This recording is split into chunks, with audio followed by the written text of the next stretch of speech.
जी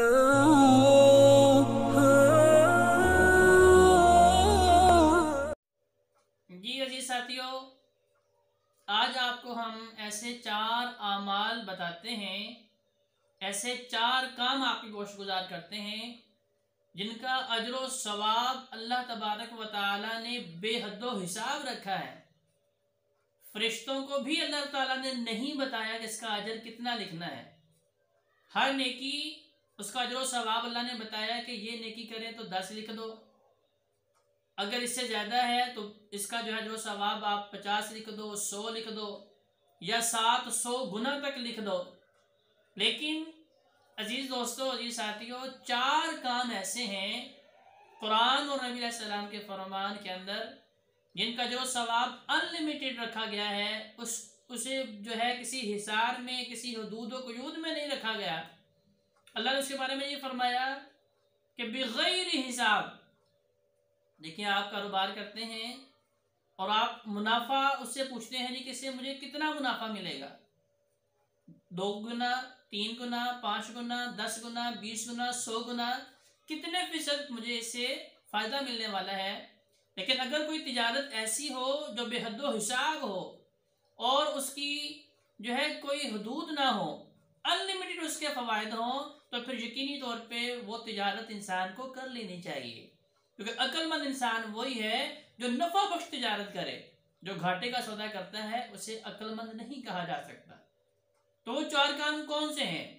सबसे पहला काम कि जब लोग आपको गालियां दें, आपको बुरा भला कहें, आपको ताने दें, दीन पे चलने की वजह से, सिरात मुस्तकीम पे चलने की वजह से, हक पे चलने की वजह से, अल्लाह और उसके रसूल के बतलाए हुए तरीके पे चलने की वजह से, जब लोग आपको ताने दें, गालियां दें, लेकिन आप सिर्फ रब की रजा के लिए बर्दाश्त करते रहें, आप अल्लाह की रजा को हासिल करने के लिए, अल्लाह का तकर्रुब हासिल करने के लिए उनके तानों को बर्दाश्त कर रहे हैं, गालियां सुने, सब कुछ कर लें, तो फिर मेरा रब क्या फरमाता है? 29वां पारा सूरह कलम आयत नंबर 1 से लेकर 3 तक। बिस्मिल्लाहिर्रहमानिर्रहीम। नून वल क़लमी वमा यस्तरून मा अंत बिनिअमति रब्बिका बिमजनून व इन्ना लका लअजरन गैर ममनून। कि जो मुशरिकीन मक्का मेरे नबी करीम सल्लल्लाहु अलैहि वसल्लम को दीवाना, शायर, मजनून, साहर, जादूगर, इस तरह की जो बातें मेरे नबी सल्लल्लाहु अलैहि वसल्लम के ऊपर कसी जा रही थी, कभी दीवाना नाउज़ुबिल्लाह मिन ज़ालिक कहा जा रहा था, तो नबी सलाम दिल बर्दाश्ता भी हुए कि भाई ये लोग जो मुझे पहले सादिक अमीन कहते थे, मेरे साथ मोहब्बत का इजहार करते थे, मेरे साथ अकीदत करते थे, अब मुझे ये गालियाँ देते हैं। तो अल्लाह तबारक व तआला ने इरशाद फरमा दिया कि नबी यहाँ परेशान ना हो, आपको गालियाँ ताने हमारे दीन की वजह से पड़ रही हैं, आप हमारी रजा के लिए, हमारी खुशनुदी के लिए इनको बर्दाश्त करते रहें, इन्हें जवाब न दें, तो फिर क्या होगा? व इन्ना लका लअजरन गैर ममनून, फिर हम आपको बेहद्दो हिसाब अजर देंगे। तो लिहाजा पहला काम कि अगर आप हक पर हैं, आप दीन पर चल रहे हैं और दीन पर चलने की वजह से आपको ताने दिए जाते हैं, गालियां दी जाती हैं, बुरा भला कहा जाता है, तो आप कतअन परेशान ना हो। इस अमल के बदले में फिर अल्लाह आपको बहुत ज्यादा अजर व सवाब देने वाला।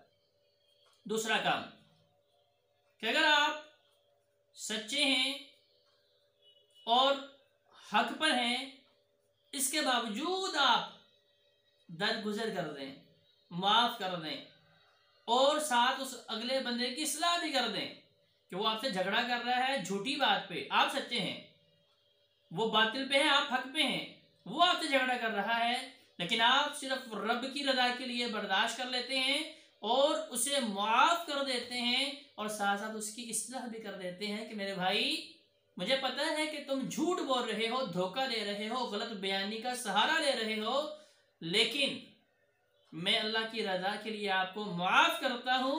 तो फिर अल्लाह तबारक व तआला आपके ऊपर इस हद तक खुश होते हैं कि मेरे अल्लाह की तरफ से खुशखबरी है। सूरह शुआरा आयत नंबर 40, अल्लाह ताला क्या फरमाते हैं? फमन आफा व अस्लह फ़अज्रुहु अलल्लाह, कि जो माफ़ कर दे, दरगुजर कर दे, और दरगुजर करने के साथ साथ अगले की इस्लाह भी कर दे, उसकी खैर खाही भी कर दे, उसे बता दे कि भाई तुम गलत रास्ते पे चल रहे हो, तुम्हारा ट्रैक दुरुस्त नहीं है, तुम्हारी नहज दुरुस्त नहीं है, तुम्हारी संत दुरुस्त नहीं है, तुम सिराते जहीम पे चल रहे हो, सिराते मुस्तकीम ये है मेरे भाई, सीधा रास्ता ये है, ये हक वालों का रास्ता, अगर इसे तुम पकड़ लोगे कामयाबियां तुम्हारा मुकद्दर होंगी। फ़अज्रुहु अलल्लाह, तो फिर यकीन जान लिए कि आपके इस अमल का अजर अल्लाह के जिम्मे है। अल्लाह ताला ने देखे यहाँ इसकी कोई लिमिट बयान नहीं की, अनलिमिटेड बताया। अगर आप रब की रजा के लिए दरगुजर करने वाले हैं, माफ करने वाले, चूंकि हदीस मुबारका में नबी अलैहि सलाम ने भी फरमाया ना कि अल्लाह तबारक व तआला माफ करने वाले हैं, माफी को पसंद करते हैं। अगर हम भी माफ करेंगे तो यकीनन हमारी भी बेशुमार गलतियां हैं, अल्लाह ताला देखने वाला है, लेकिन अगर हम लोगों से दरगुजर कर दें, माफ कर दें अल्लाह की रजा के लिए, तो अल्लाह ताला फिर हमें माफ भी करेगा और फिर हमें इतना ज्यादा जो सवाब अता फरमाएगा जो हमारे वहम गुमान में भी नहीं होगा। तीसरा अमल कि अगर कोई मुसीबत आ गई है, कोई परेशानी आ गई है, आपके ऊपर कोई आजमाइश डाल दी गई है, आपको किसी बीमारी में मुब्तला कर दिया गया है, या किसी नुकसान और घाटे की वजह से आजमाइश आपकी कर दी गई है, या किसी भी सूरत में कारोबारी मामलात, घरेलू मामलात, औलाद के मामलात, बहन भाइयों के मामलात, दोस्त अहबाब के मामलात, किसी भी एतबार से आपके ऊपर कोई मुश्किल आन पड़ी है, कोई आफत आन पड़ी है, और आप उसके अंदर सब्र का दामन नहीं छोड़ते, सब्र का पैमाना लबरेज नहीं करते, बल्कि सब्र करते हैं जैसे अंबिया ने किया। जैसे याकूब अलैहिस्सलाम देखें, बेटे की जुदाई बर्दाश्त की लेकिन सब्र किया। हज़रत अय्यूब अलैहिस्सलाम साल तक बीमारी में मुब्तला रहे लेकिन सब्र किया। तो फिर इस सब्र की जज़ा क्या है? अल्लाह ताला फरमाते इन्नमा युवफ़्फ़स-साबिरून अजरुहुम बिग़ैरि हिसाब। सूरह ज़ुमर आयत नंबर 10।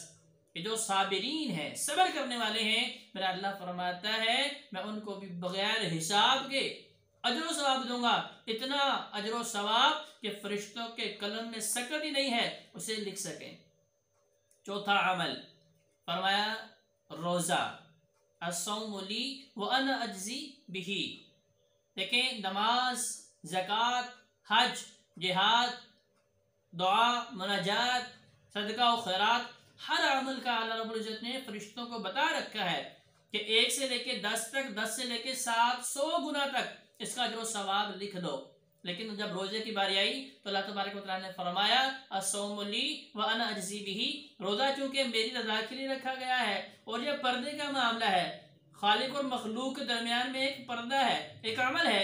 अल्लाह को पता है किसी बंदे ने खाना छोड़ा मेरी रजा के लिए, पीना छोड़ा मेरी रजा के लिए, तो अल्लाह फरमाते हैं कि इसका अजर भी मैं बेहिसाब दूंगा। तो ये 4 अमल अगर हम कर लेते हैं तो फिर यकीनन बेहद हिसाब अजर सवाब अल्लाह तबारक व तआला से हम हासिल कर सकते हैं।